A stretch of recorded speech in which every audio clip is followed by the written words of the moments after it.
Welcome to the second part of Business Africa. Providing a remunerative price to producers to enable them have a decent income is a decision taken by Ghana and Côte d'Ivoire, the two largest cocoa producers in the world. The decision comes after these countries suspended the sale of the 2020-2021 crops for trade imbalance in the world cocoa industry. The new mechanism should allow a differential of $400 per ton. Ignatius Anor and Brice Kinou with details. Côte d'Ivoire and Ghana, the world's two largest cocoa producers, have set up a new mechanism for selling their cocoa beans. The two West African nations introduced a differential price of $400 per ton. Last month, a historic decision was made to better remunerate farmers. Thus, the two countries suspended the sale of the 2020-2021 crops until further notice to prepare for the introduction of this new minimum price. Ghana and Côte d'Ivoire had decided that they would no longer sell their cocoa beans below $2,600 per ton. Of the $100 billion global cocoa market, only $6 billion goes to farmers. Ghana's Vice President Dr. Mahmoud Bawumia sees the situation as unreasonable. He believes a fair price for cocoa beans would be of great help in supporting investment in rural infrastructure and improving living conditions. Raphael Dapa, cocoa farmer and founder of Dapa Chocolates based in London, United Kingdom, now joins us to discuss this. Hello Dapa and welcome. Thank you very much for having me. On the Ghanaian side, how are farmers reacting to this acceptance of a floor price of $2,600 for a ton of cocoa?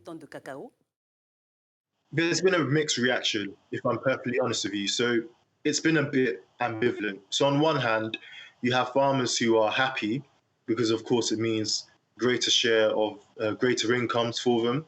But at the same time, there is a common acceptance that they haven't gone further. There is still a lot more that could be negotiated.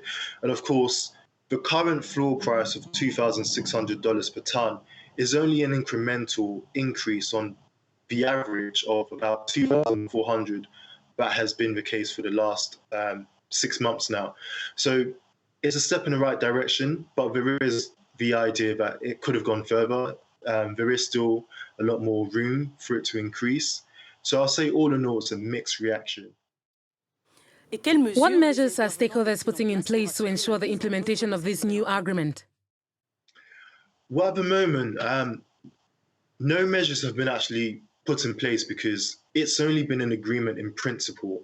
So the stakeholders have agreed, but of course, to my knowledge, they plan to have a follow-up meeting on the 3rd of July to actually iron out the final details of how they're going to implement this minimum floor price of $2,600.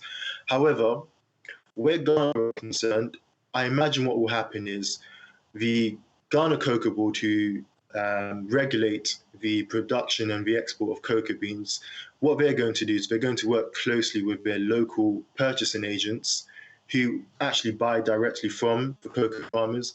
And I think what they're going to do is they're going to enforce that they pay the farmers going forward this floor price or risk the potential of losing their licenses. So I believe that's going to be the conversation that's going to be had in order to really ensure that this initiative is respected. The world chocolate market is worth about $100 billion and only $6 billion for cocoa farmers. What new changes will this agreement bring in terms of returns? I don't think that this agreement of a minimum floor price is going to affect the percentage of the value chain that Ghana and Côte d'Ivoire respectively share, because the $100 billion chocolate industry you refer to is the global value chain. And at the moment, Ghana and Côte d'Ivoire only act as exporters of raw cocoa. In order to extract a fairer share of this $100 billion industry, they need to process their cocoa. So I think what Ghana and Côte d'Ivoire need to do respectively is they need to begin to process their cocoa and then export this to foreign markets and to foreign companies in order to get better returns. If you're only exporting the raw material in its whole bean form, you're not going to get, your true value.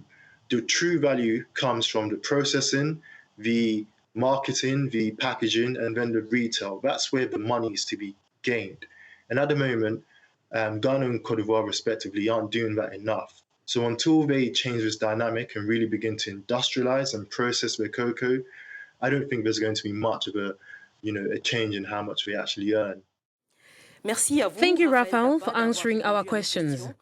Raphael Dapa is the founder of Dapa Chocolates based in London, United Kingdom. Okay, thank you very much.